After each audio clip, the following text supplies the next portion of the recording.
my brain just functions so much better. I'm sure it's for everybody else too. Is like when you can be yourself 100% of the time, like that's when you can function the best 100% of the time, I think. Well, So, and I would say, honestly, people love you not because of your work. I would be your BFF even if I didn't know your work, just because of who you are. Like you are the brand. Your work is just a part of Fugs, the brand. The Perspective Podcast is fuel for your mind and creative grind. Each week, we break down the art of healthy hustling, overcoming the inner critic, and growing your creative business.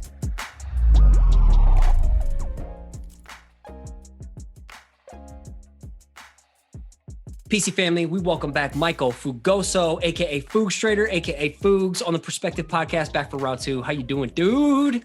oh man, good. This is round 2, right? Round 2, yeah. Yeah, I said like bro after every sentence in the last one, so I'll make sure I do that again this time. I'm just gonna be saying dude every time in this one, but you and I, last time we really connected and got a chance to kick it is when we bunked together at Creative Works in 2019. Yeah, dude. Oh man, that's right. And we recorded your first ever video podcast. Yeah. Yep, right? first ever live podcast. You did the video for me. But I can't believe you did that in front of like hundreds of people too. That was scary, but that was fun. So, now I'm looking for like the next live podcast. So if anybody has a conference out there, hit me up. But last time you were on, so we can take it back in the time machine, the hot tub time machine, was episode 98, October 2018. Yeah. You were like 2 episodes shy of the 100 mark milestone for me. And the episode artwork you did for that was like banging. That was like the most highest engaged artwork a guest has done. So what, are you serious? Yeah. It was spoiler alert, it might be the same one. Let's just change the colors or something on it. Yeah. No, it'll be new, it'll be new, but familiar. That's what we'll call it remixed. Yeah. Remixed. So for those who don't know, give us just a brief Wikipedia page summary about yourself, and then I'll just tuck in episode 98 link for people to go and check out. All right. Yeah, man. So from 98, let's see. I am an illustrator / designer from San Diego, but now I live in Austin because a lot of Californians have moved to Austin. I didn't move because of any type of reason. It's just, other than like not work. Political reasoning for you. Yeah, I got a job here, which is we're going to talk about this transition from freelance to full-time in-house, which is a transition that not a lot of people do. But yeah, that's what I do. I work full-time in-house for this company called SkyGrid. They are run by Boeing right now, and this other company called Spark Cognition to do AI and planes and drones and stuff. That's my main gig right now. And then I wanted to ask your help, Scotty, later on building a personal brand, because I'm trying to do a lot more of that. Continue from the Instagram stuff I've been doing. So the way I illustrate, I do a lot of flat stuff, and then I just add layers and layers and layers of lighting and texturing to add some depth. I think that's what I got a little bit known for. Done a few talks at conferences about this stuff, and I started as a banker, right? I worked at a bank, and then what do you call that? Like when I turned 29 and a half, that's when I went to design school and flipped everything around. I'm 37 years old now. And yeah, man, that's pretty much, that's the gist of it. Yeah. You got a wild story of finding your groove late, but when you found your groove, dude, shit like exploded. You went all in. So I would say there's levels to niching, and it works differently for everyone. And you really like sunk your teeth into a style of like, this is what I like. This is maybe not what's popular, but it's like around things I'm interested in, like robotic, aerospace related things. And you blew up. You became known for something. And yeah, man, I would say, how did that lead you from, where we last talked and you were doing freelance? You were telling me like, man, you're making like over 100K or 200K, but you were working like insane hours. It was doing too your much, style man. of projects. Like, where did this shift happen? Because so many people are like, dude, I want to get out of my day job and do this dream of full-time freelance because feel like that's the only route that's possible for me to gain clout, gain respect, and to be successful. And you're like, no, fuck that, did that. Let's flip my thing back, flip it and reverse it. I don't know. Let's, is it a step back or is it a step forward? Like, you know what I mean? I think it's a step forward for sure. Yeah, I think so. I feel that way. And I'll talk about the reasons why I feel that way too.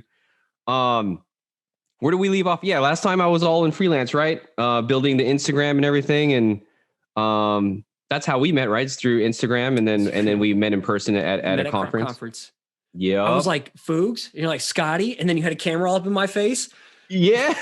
Well, I had the camera, like, I didn't know it was you. You were passing the stickers around, and I didn't know it was you until like I got back to the hotel room, and then you sent me a text message and you were like, "That's you, dude." It's like you're walking around with just avatars everywhere, and we've already like befriended each other. We didn't even know we were at the same conference. So like we hit it up. We hit it off ASAP.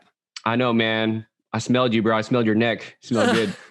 And I rubbed my hands through your luscious locks of hair. So, and I'm like, what shampoo and conditioner do you use, Fugs? Oh no, man, none of that happened, dude. Well, shoot, 1 year of lockdown would do this to it, though. Right.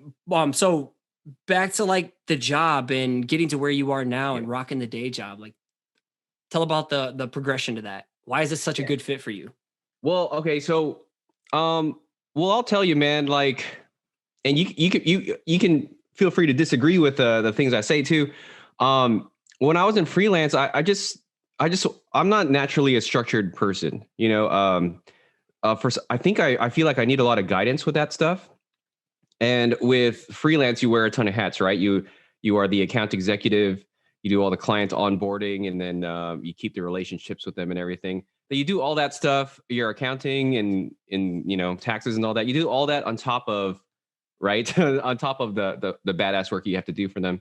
And I'm just a person that couldn't turn it off, man. Like, and I just talked to our awesome friend James, Made by James Martin. Shout out to James we just Martin. Talked about this stuff. It's just like, it's really hard to turn off that freelance brain, especially when it's going, and especially when you're having success. Like, I think a lot of people warn you, right, about like the warnings of failure, but nobody warns you about like success, like the problems that come with success.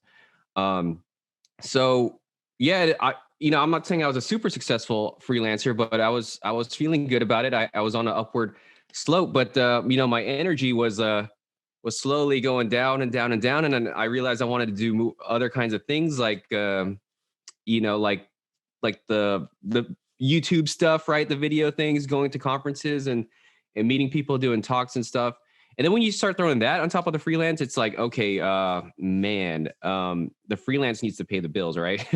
And then and the other stuff is kind of like, I don't know where this will take me, So anyway, I was like, I don't know, 18-hour days sometimes. Like it was like a regular thing for me. And like I said, it was going great. I had this thing where I would work really hard until like sometimes I would like hustle really, really hard from like January to March, and then like take a few months off and stuff. And every time you do that, dude, it is so hard to get back into things. Like when you take that long of a break, right? If you take like a couple months off and travel, for example, right? And then it's like, okay, now I have to get back into like hustle mode. And it's like, so my life was like this, up and down and up and down. And I've talked to a lot of people like gurus too, right? Like business gurus. And then they give me tips and tricks to be like more structured. And I don't know, man, I just naturally can't do those things. Like, like, I don't know if that makes sense to you, because I know you're a super structured person, Scotty, and you're really good at that. Man. I wasn't always. I had to, in order to do my thing full time now and be very structured, I had to learn how to structure my time management and project management on my own while leveraging a day job outside of like family life. So yeah, I'm naturally not that way, but sports background, like being in sports, right, helped out a lot. Yeah, dude. Yeah, maybe it's my refusal to accept these kinds of changes, but I had a hard time doing it. And like I said, I had a hard time turning it off. Like, you want to say yes a lot, right? Especially when I have a hard time turning it off too, dude. That's like that. I think there's that borderline of a blessing and a curse, like being really good at something and like thriving at it. There's a borderline obsessiveness where it's a good kind of crazy where you can't turn it off, but then it can like do damage when you really can't turn it off and have zero boundaries for yourself. Yeah. Been there. Right, man. And dude, it wasn't until like, because I was at a good pace of posting on social, right? Like I was posting regularly. And then it got to a point where like I didn't post anything in like a month or so. And you don't know how good that felt, man. That felt it's like a detox, feeling like, okay, I'm breaking away from the game that I feel like I always have to play to keep up with what everybody else is doing. Yeah, dude. And then I think once I felt that after breaking away from all this stuff, then I started thinking to myself, like, how important all this stuff really is to me. Like, like building the social media things is it really that big of a deal? Like, I could still get the clients, without posting every week and things like that. And then it was funny because like when you called me up to head over to Creative Works and help film your live podcast and everything, that was like, it was during that time I got that call from my employer now. They reached out through Dribbble first, and then they asked for my phone number and everything. And then they called me and asked me if I was interested in a full-time job. And this was after I just quit another full-time job, right? I don't know if did you know that? I remember that. Yeah. You're like, it's just not for me. I was in the mindset, it was like, I can never work a 9-to-5 job ever, because I just just to rewind a bit, like I was getting burnt out from the freelance stuff. So I started applying for jobs, and I found this other governmental job in San Diego, where it's for the Port of San Diego, which, I met some really cool people there, but the job wasn't for me. It was really, really slow paced. I guess the best way I can explain it, it's a job designed for you to retire. Like you feel like you're retired working there. Corporate vibe of like, hey, work here 40 years for retirement and get those benefits and get your rewards for how long you've ever been here for your tenure. So I know I have friends over there that might be listening to this. It wasn't a terrible job. It was like, it wasn't a good fit for you. That's all you're saying. It wasn't a good fit for me. Yeah. A lot of people wasn't a good fit for me either. Some people would love a job like that, where it's like you're there and it's like it's really hard for you to get fired and stuff. And you know what I mean? Like you have a constant paycheck and, there's nothing wrong with it. We are not knocking it. I'm one who would never knock a day job ever. Ever. I'm all about the day job here.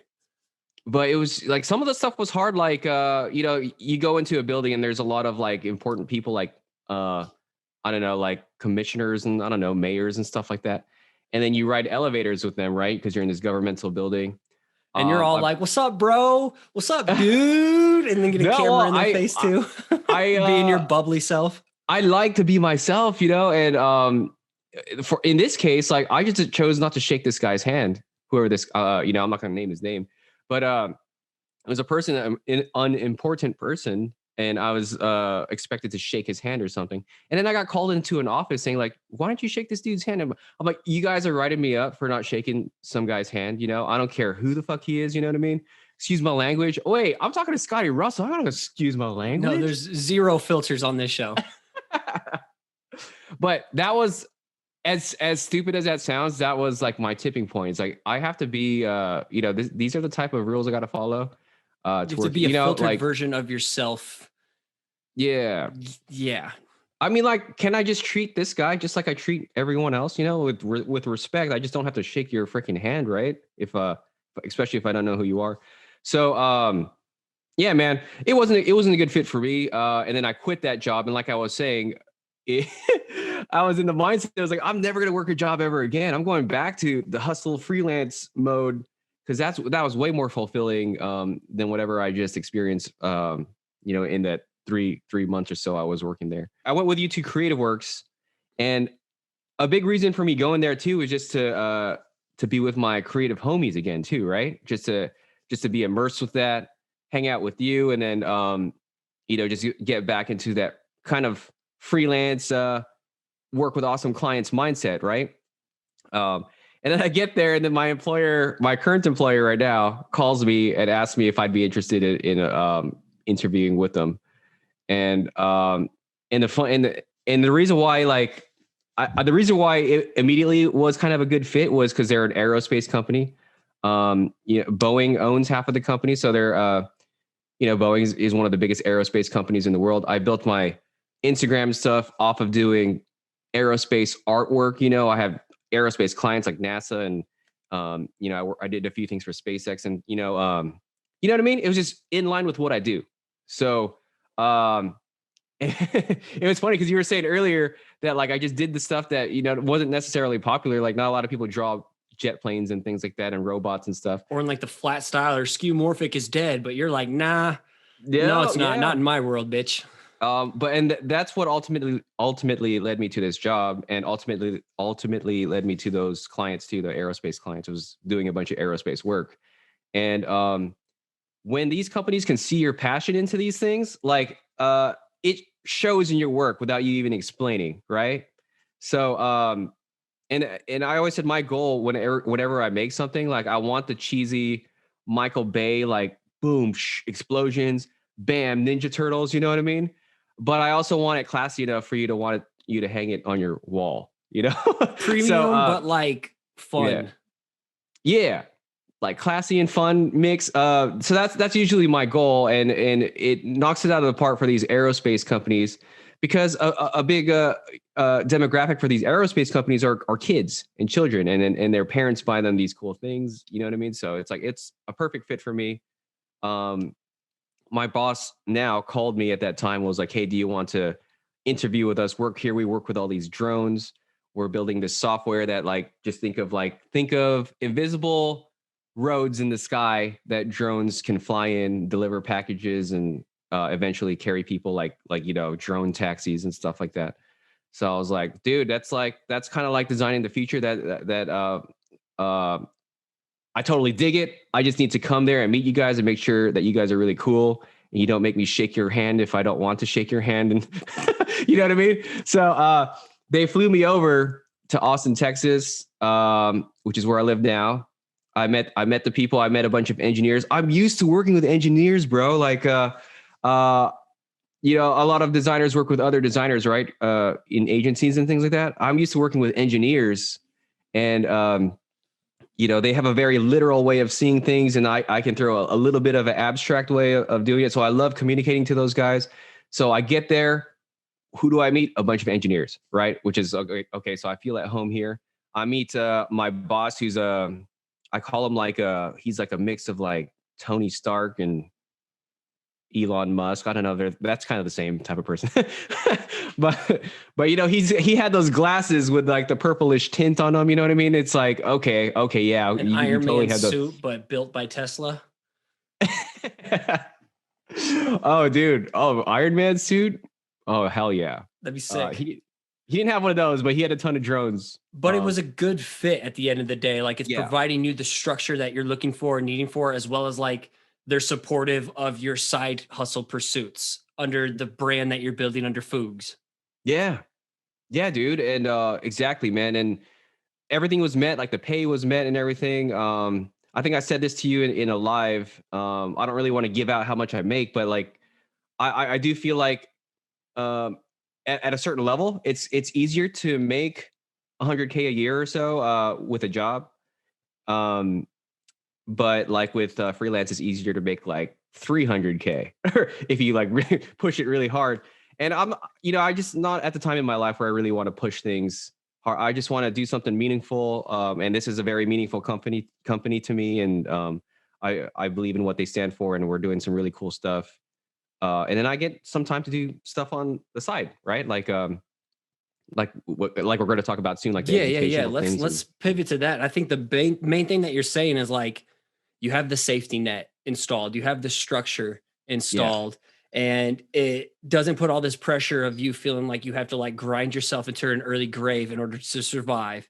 And it frees you up to like focus on your new wave of interests and passions, which seem to be in the education. You've been telling me like you wanted to get into the education space. Like I've been jumping into that. Other creatives have been too.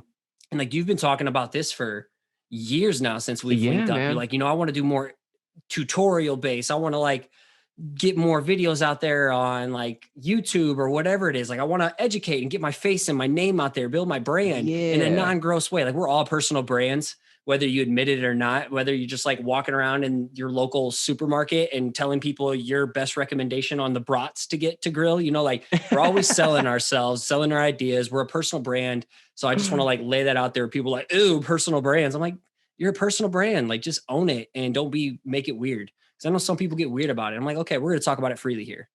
It's just, it is. So Yeah. Talk about that like transition then to what you're doing now, because crushing it with your like little carousels. Let me show you how I do this style. Let me show you these light sources.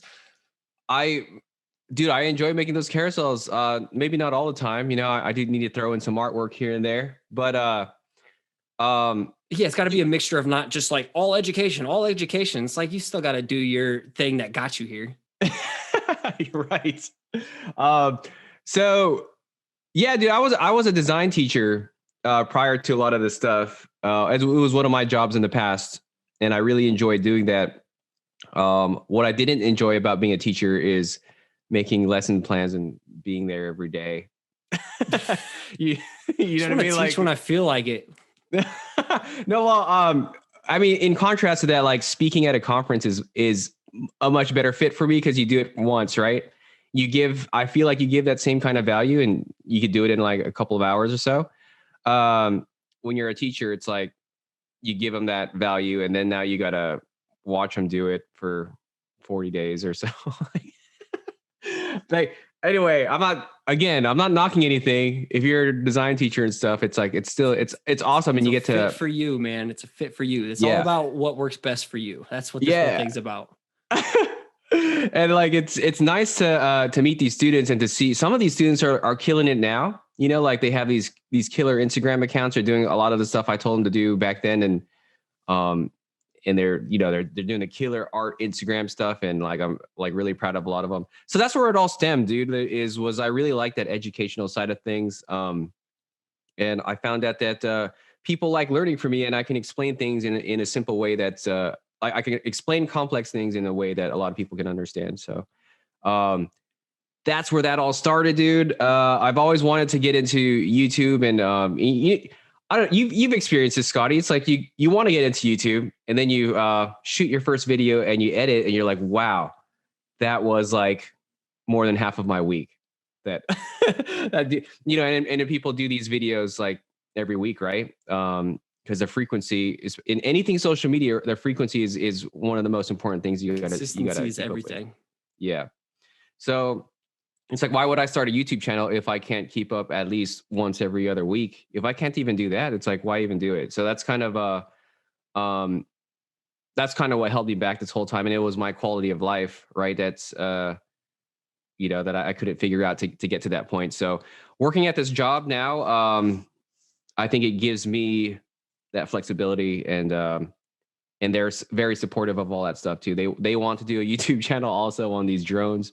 They have this cool factory now that's being built where they do all these cool drone tricks, and yeah, man. So like basically the job is a good fit in all kinds of fronts, and they're especially supportive of the stuff I do outside of work. And when I worked with Adobe and things like that last year, they were super stoked that I worked with Adobe and everything. So yeah, validates their choice of getting you on board for sure. So like, what's your like angle right now in this education?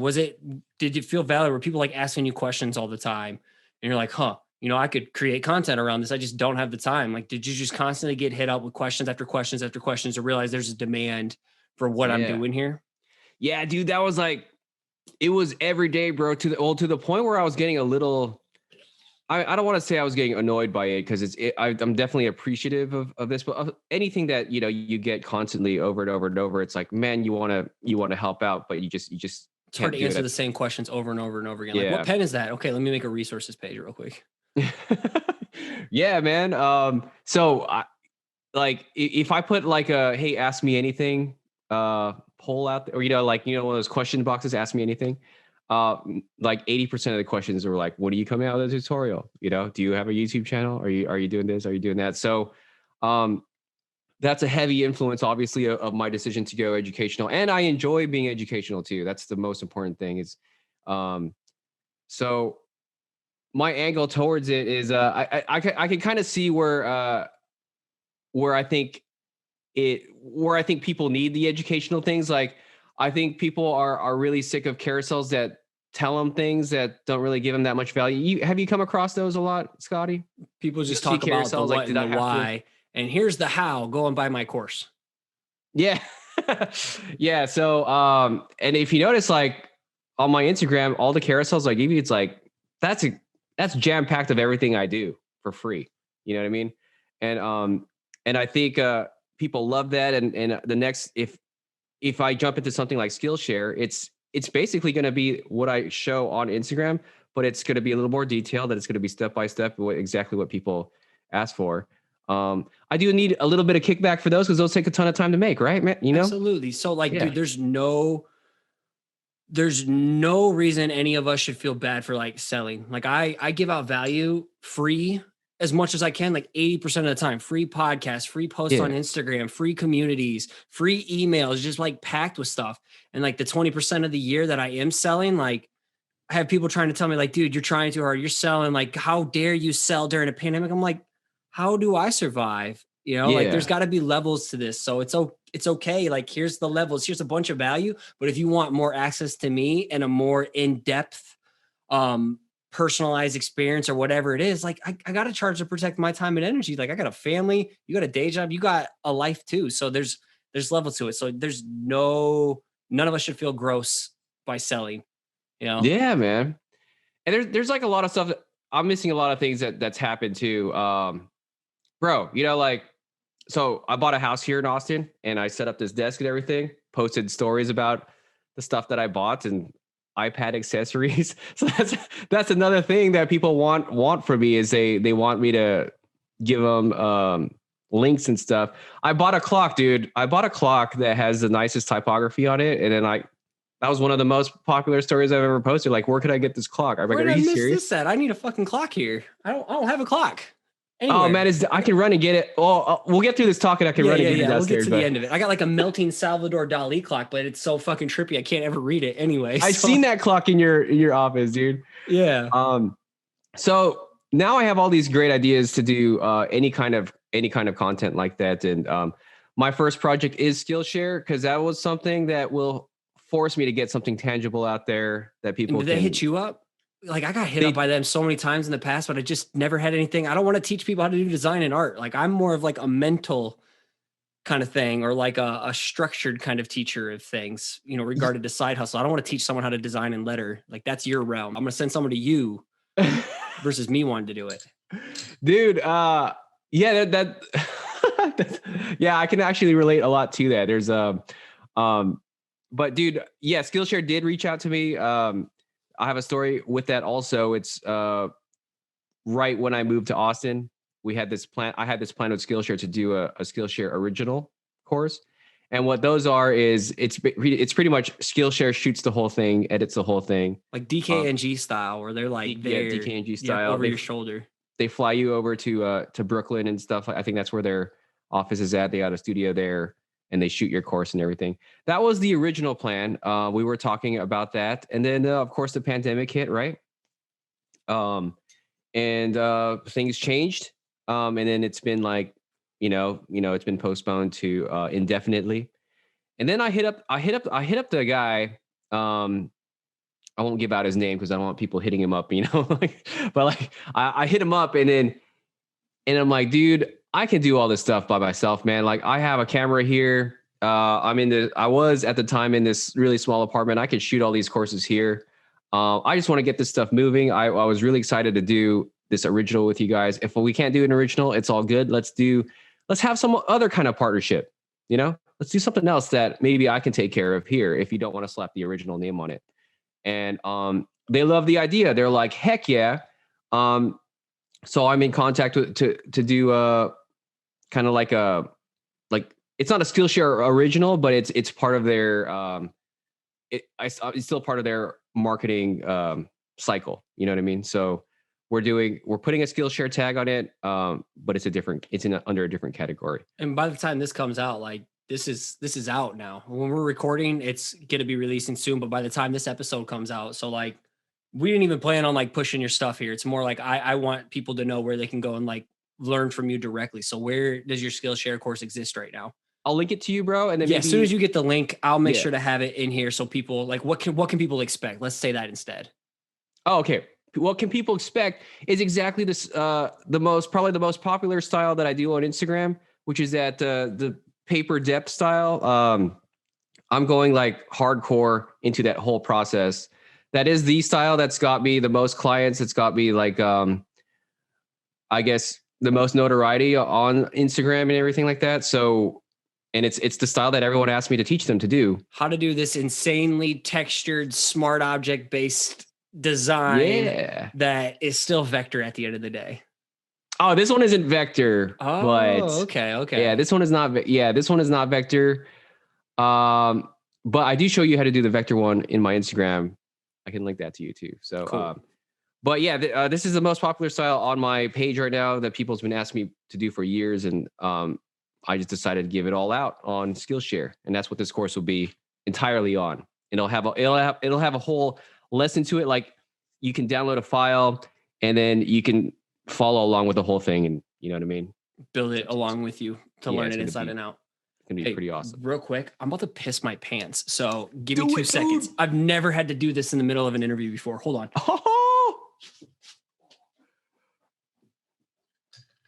All right, sick. This part is making it into the podcast. What's up, everybody? Fugstrator here. What do I have to say to you guys? I'm happy to be here on Perspective Podcast. What do we got? We got Scotty's background. It's industry print shop. A couple of my homies here in Austin, Texas. Yeah, dude. Proud to be a friend of Scotty's. He's one of the best guys I know. I shared a hotel room with him, and he doesn't know this, but dude, it was so freaking cold in that room. Like, but I knew he likes the aircon, dude. I knew he liked the aircon on. I was sleeping on a side where the vent was like right on top of me, and it was freaking cold, dude. And I couldn't sleep. That first night, but I learned my lesson the next couple of nights and bundled up. Oh, did you hear me? Did you hear me that whole time? Oh man, I tried to go as quickly as possible. I felt like I was going forever. I been pounding water lately, and I forgot to go right before. And I'm like, oh my God, as this continued, I'm like, oh my God, this is gonna happen. I'm gonna pee myself on camera. All right, so picking back up where we left off, and I'll have Anya and Colton edit that out. Dude, no, I told the story. I told him a story while you were out. You did not. I did. What'd you say? Oh, you'll see, man, in the replay. Oh my God. Okay. No, I just talked about us bunking together in you know what? Screw it. Let's roll with it. Anya and Colton, let's leave it in. Let's keep going. Okay. So people can go and find this this course coming out. I'll be sure to link it up in the show notes for this too. But for you moving forward, what's like your content strategy game going on now? My content strategy, dude. Well, I just got approved in the Amazon influencers. I don't know how big of, I don't think that's not a huge big deal, but I got approved in their influencer program. So you can build your own page with resources and send people to it. Yeah. And they're all they have a cool thing to it too. I guess where you can rent stuff from them also. Okay. So they didn't have that when I was doing it. Cool. Camera equipment. That'd be really sweet.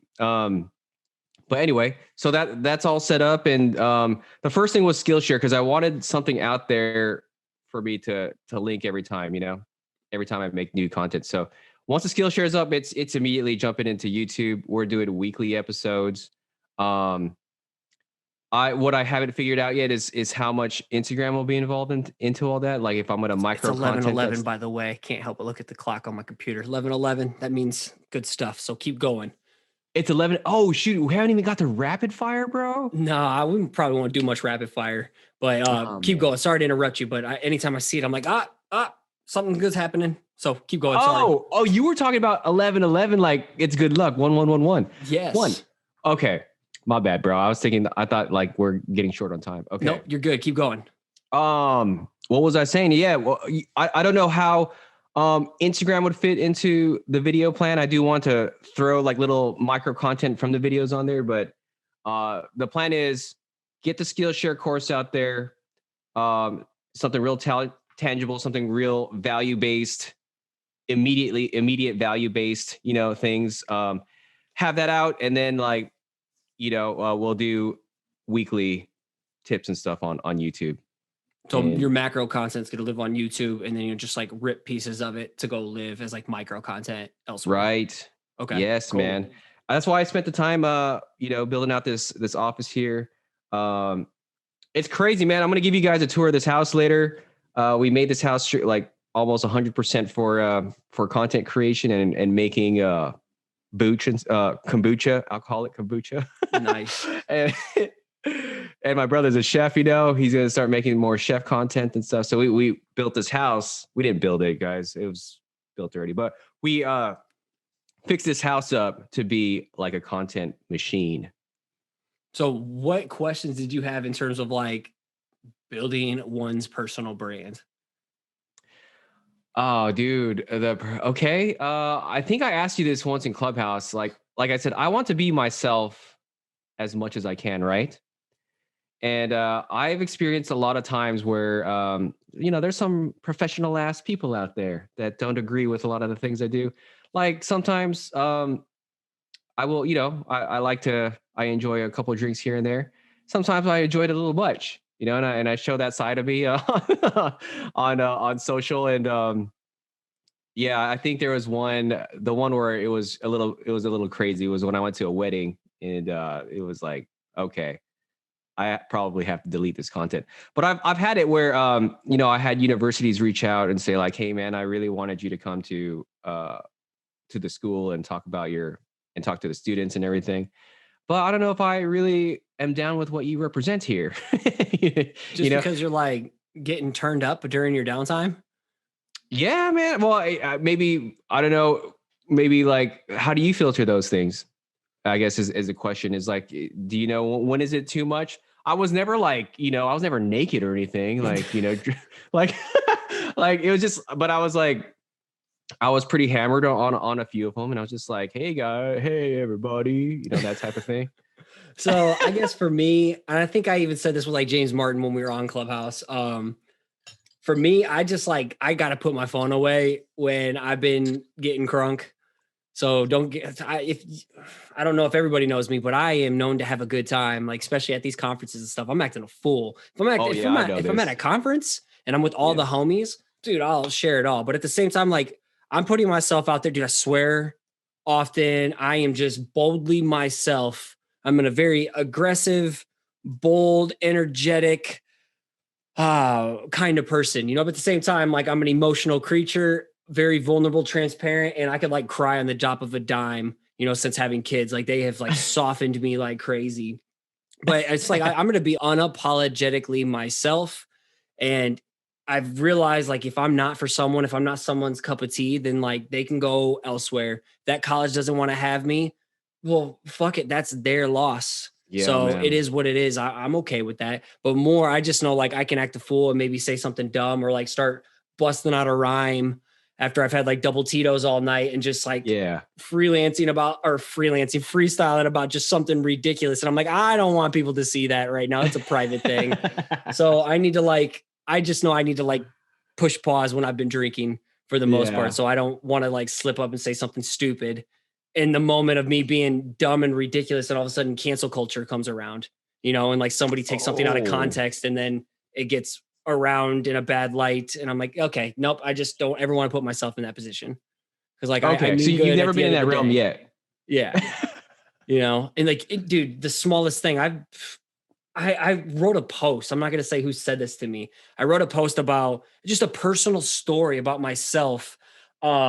Having this big time guest on that has been like a huge hero to me all the time. It was a big thing. And I was like, I had to grow a set of balls in order to like ask them to get a hold of them to like be on the show. And I had someone was like, yo, that is like super sexist and offensive. I'm like, but I'm not saying like everyone else needs to grow a set of balls to do. This is a personal story about me and my balls, like that's my balls. It was a figure of speech. I'm not literally telling other people to grow a pair and this and that. Like I could see if I was like addressing the masses from that standpoint, how that would probably rub someone the wrong way. It's a personal story of figure of speech. And I don't know. They just took it in an extremely weird way. And I'm like, okay, you can unfollow me. I'm okay with that. Like I didn't write this personal story for you. This is more like for me, storytelling. So it's like, you never know. You're going to offend somebody regardless if you're yourself or not. So just be yourself and be okay. As long as you're not being a blatant racist asshole, then, to each their own. You know what I mean? Yeah, dude, I can relate to that a ton, man. If somebody doesn't like booze and doesn't like how that would reflect on their brand, they don't need to know you. Right. It's fine. It's fine. It's not a good fit. Just like your other day job. It's not a good fit. Dude. Okay. So you know what? Yeah, I'm going to continue. Maybe not have severely drunk stories and stuff like that. But yeah, I mean, I guess, that was a big question is how that's good to know how you filter yourself. And it sounds like you don't really filter yourself other than like you keep your phone away when you're getting a little too hammered. Yeah. Cause like if I'm going out, I'm not a casual drinker.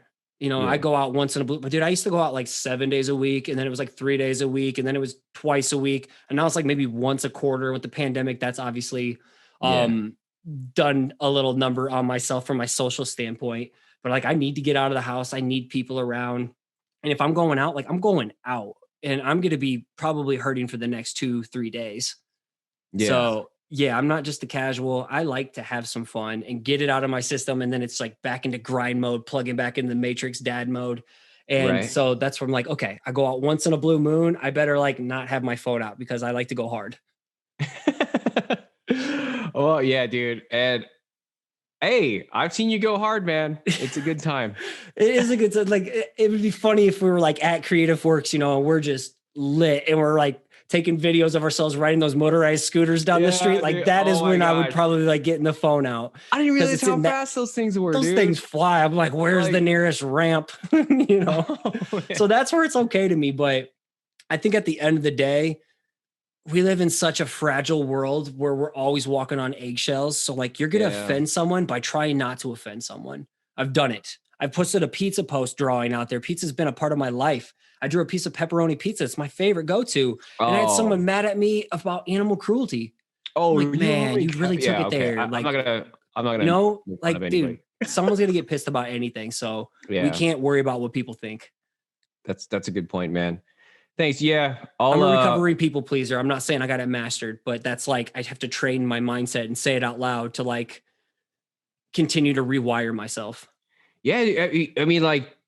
My brain just functions so much better. I'm sure it's for everybody else too. Is like when you can be yourself 100% of the time, like that's when you can function the best 100% of the time, I think. So, and I would say, honestly, people love you not because of your work. I would be your BFF even if I didn't know your work, just because of who you are. Like you are the brand. Your work is just a part of Fugs, the brand. So I am Scotty.D.Russell, the brand. I feel like people are connected because of me, not my work.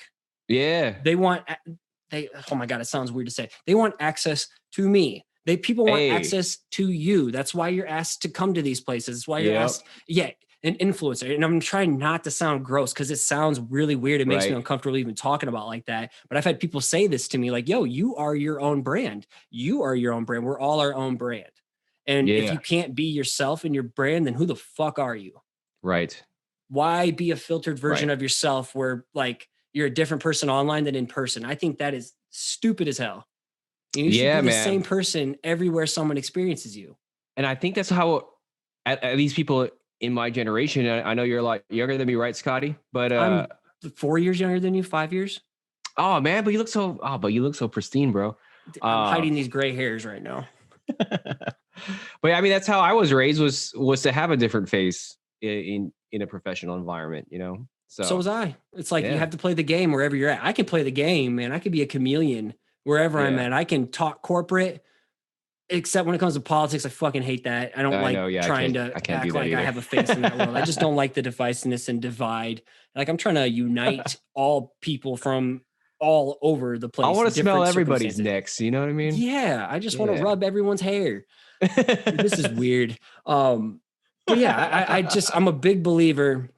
And like, you should be able to like be the same person you are online that you are offline. I'm not saying I share everything. I have like, I call it the secret sauce, your experiences, your stories, that's like part one. Your part two is like your skills and your strengths. And part three is your core identity is like your interests, your passions, your values, beliefs. And I have a lot in all these different areas, but I'm like selective of what I show. But when I show them, that is still me at the root core. So if you and me have a conversation for the first time at a conference, I'm going to be the same person as you see me on like my Instagram stories. It's going to be the same thing. I'm just not sharing every detail of my life because that's hard for someone to digest. Yeah. And this is a big reason why I love you, dude. I was so bummed when we couldn't do crop in Austin. Oh, crop 2020. Yeah.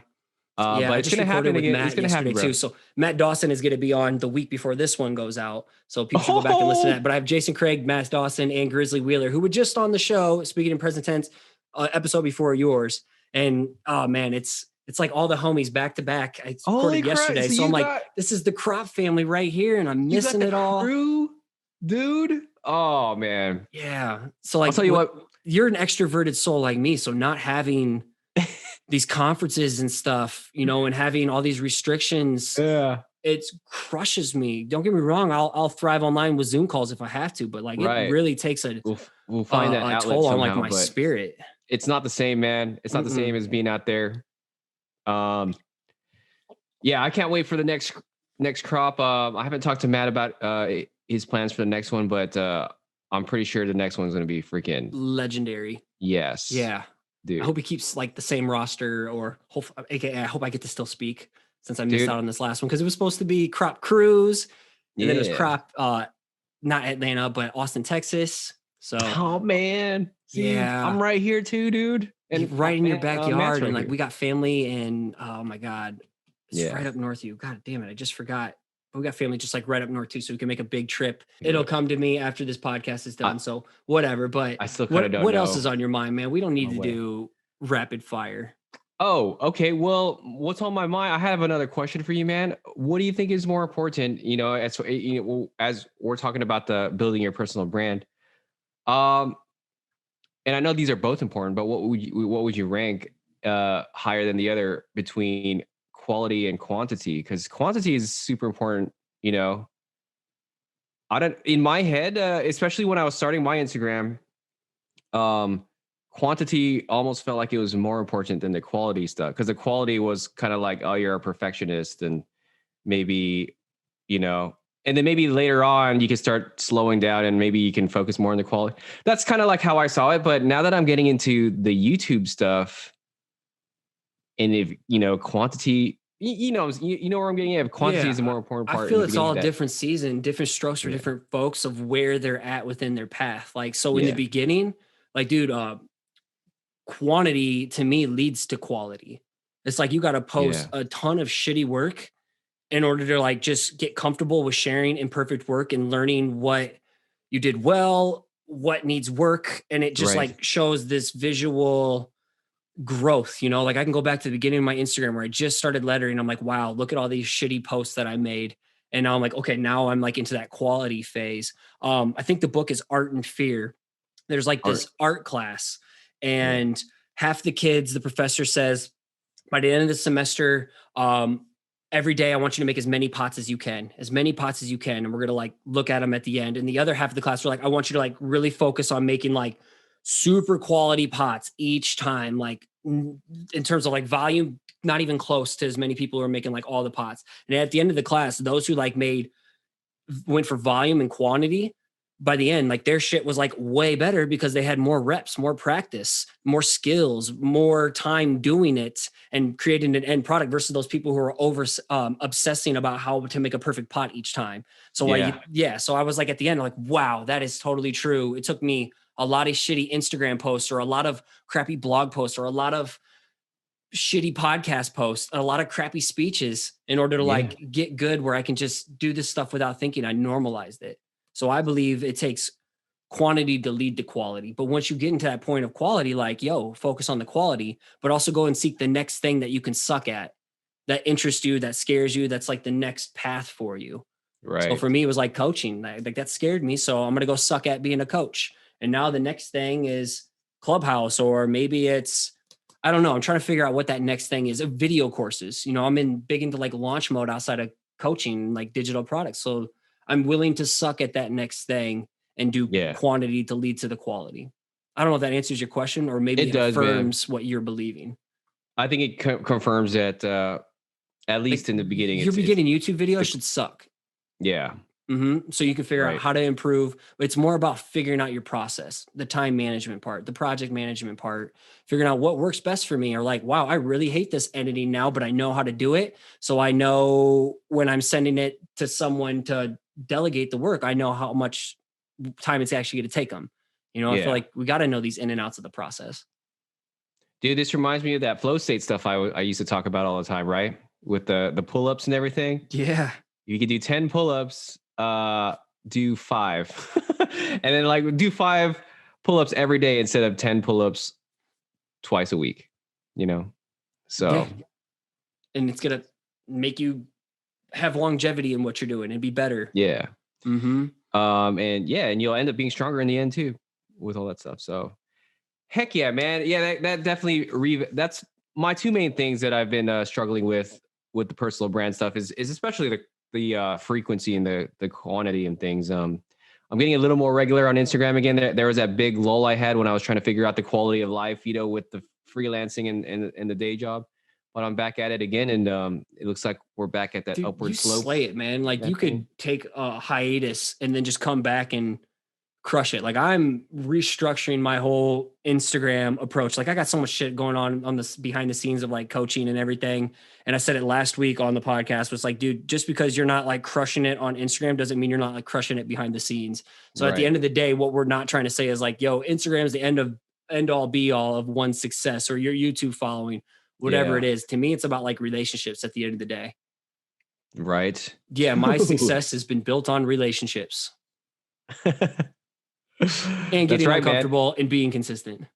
That's why I'm glad we got this relationship going, dude. Hey, you want to do rapid fire real quick? Yeah. Do you got questions for me, or do you want me to ask you? Those are the 2 biggest things I struggled with.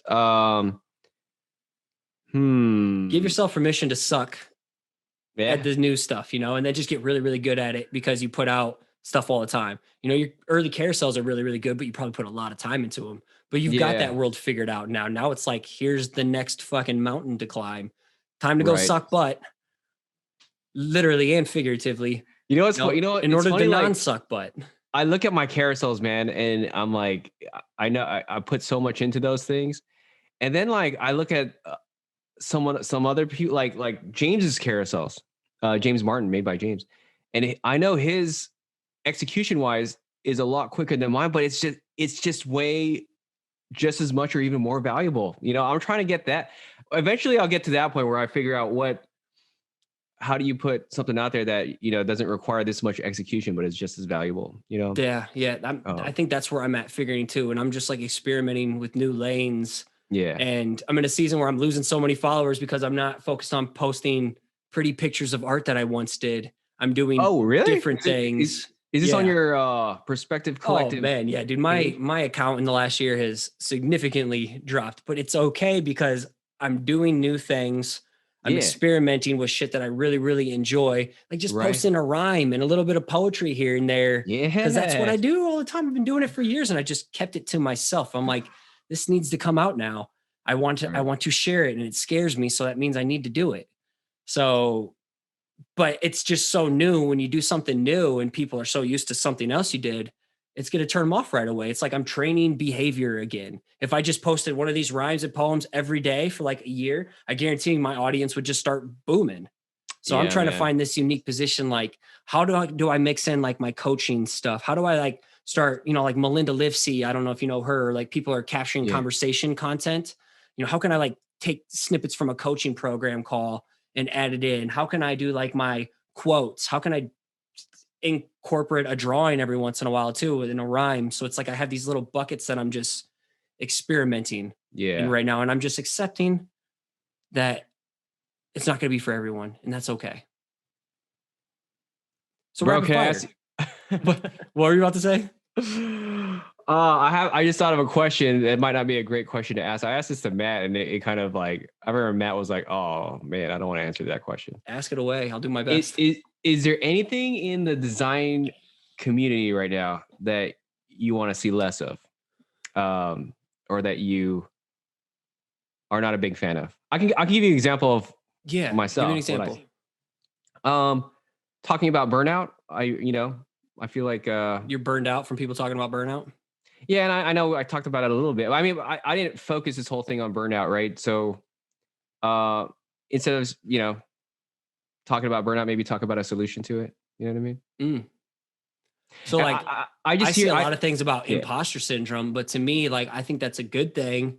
That's especially a good thing. I made a post or an episode recently about it, and I'm like, a lot of people are talking about it, but for me, it's like a different angle. I storytell, but here's like the solutions or the lessons I've learned, or here's like a sign. Like if you're feeling like an imposter, you're probably going in the right direction. But I think for me, it's more people needing to feel like they have to portray like they got it all figured out. Right. You know, that's a good one. That leads to the more quantity stuff, right? Yeah. It's like, dude, share. I hate, I don't say hate. That's a strong word. I'm not a fan of it because it used to be me. I was a very hyper curated person, but I'm like, yo, I want to like connect with people. If I'm building, I'm a relationship kind of guy, and I want to like connect with people at the end of the day. And when you feel like you have it all figured out and it's just like snowflake story after snowflake story and just like, oh my God, look how great my life is. Yeah. It's like, I can't connect with you. I don't want to teach my students to ever be like that. Cause my students, I work with a lot of like people who are just trying to find their groove and just new on their path or figuring out the next step, and they plateau and they see these people with their perfect polished pieces of work, and they're scared to show the ugly and the rough things behind it. You know, the crusty times that lead to the highlight reels. The crusty times. Like the crusty moments. Yeah. When you got to learn to love the crust of pizza. You know, the pizza part is just great. Everybody loves like the pizza part, but you got to learn to love the crust too. I love the crust, dude. Not everybody does. In a nice pan pizza. Oh, dude. So I want to just see people just be more real. That's good. Yeah. That's and they can be real with their reels, you know? That's way better than mine, actually. So yours is like, I'm tired. It's like I'm burnt out of people talking about burnout. I don't know if that like answered the question, but yeah, well, because everybody gets burned out, you know, like no matter what profession you're in, you'll get burned out. Right. I'd rather talk about. I just want to have like a level playing field. Everybody feels like they have a seat at the table, kind of thing, and it's like, okay, but their table is all up here, and I can't relate. I'm way out of the league. I should just throw in the white towel right now or wave the white flag because I can never get to where they're at. I'm like, dude, just people need to just share the shit along the way. Oh, I had a good story about that when I was a design teacher, because did you go to design school? Fuck Scotty? no. No, you did Dude, not. I'm like the furthest from anything in that realms. Absolutely not. I went to a private little D3 school to play football, and I didn't learn much. So I've been like self-taught and paying off debt and just like building everything from scratch. So heck yeah, dude. I don't have that snowflake life. Cool story of anything like, but you don't have a snowflake story either. Yours is a very inspiring story. Oh man. So I wasn't trying to make it seem like you had that. Yeah, dude, any kind of story where you can deal with adversity and get through it. Yeah. Heck yeah, man. And I think that's just like what I need. So I project that. Yeah. What was my quick story is like, in design school, there's always like a certain amount of students that like, they know too much getting into that class. You know what I mean? You go into Photoshop 1 class, but they have Photoshop 3 skills. You know what I mean? Mm-hmm. And it's those guys, dude, every single time it's those guys that, you know, they think they're all badass right when they get into school. Like by the time they graduate, they're like the worst designers of all of them, because they've already capped themselves when they got in. They got in. They're like, oh, I'm the best. I'm at the max. Everyone else is on the upward slope, building their skills and learning new things. And they get into this train of thought where they're always a student. You know, just like Luke Skywalker was a student till death. So like. Yeah, man. If you're a student, always, man, that's the way you get better. I think that's the beauty of this game is like, dude, even if you figure out like how to be a master at the style that you're doing, but now there's a new level of your video editing, but now there's a new level of your mindset that you can accomplish. And now there's a new level of like education of how you can help someone else along their creative path. Like there's fucking levels. It's like each time we're in our own way, it's like that boss you defeat in like a video game. And we're just defeating and slaying the dragons each level to get to that next level. These new bosses keep coming. Yeah. Right. Man, I want to keep going Joe Rogan style, but I have stuff worked out with my editor and certain time frames I want to stay in. So like, where can people go? And we won't wait 100 episodes to get you back on, because I feel like maybe it's like Clubhouse or whatever we can do, Instagram Lives, that we can just keep this conversation. I like this non-structured. Let's just shoot from the hip and record it. I feel like me, man. That's non-structured. That's how I do things. Yeah, unstructured. That's fuck freelance. I like unstructured life. Where can people go to follow you online? And I'll make sure to link up your Skillshare class. Yeah, I'll send that. I'll send the Skillshare stuff as soon as it's out there. It's in approval process right now. It'll be out by the time this episode's out for sure. Instagram is my main thing right now. And actually, just follow me on Instagram. Fugstrator at Fugstrator, not Fugstrator. It's Fugstrator. And then the links to all my other stuff will be on there too. So, click the link on the bio and all the stuff will be on there. I'll be sure to look up anything else significant in the show notes too, in case people want to just click right away to reduce the friction from a user experience. Let me get you in the show notes. I got you. Well, Fugs, thanks for like dropping everything you're doing just to link up with me. I wish this could happen more often, especially in person. So right, in person, dude.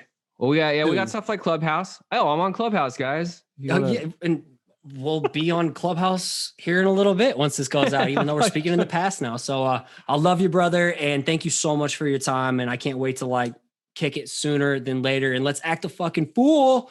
And let's get lit next time we see each other. All right. I freaking love you, dude. Stay off stories.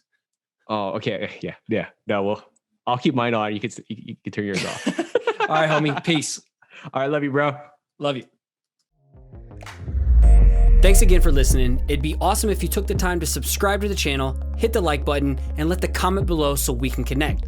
Again, if you want to catch a shout out as a future listener of the week, make sure you subscribe to the show on iTunes and give it a rating and review.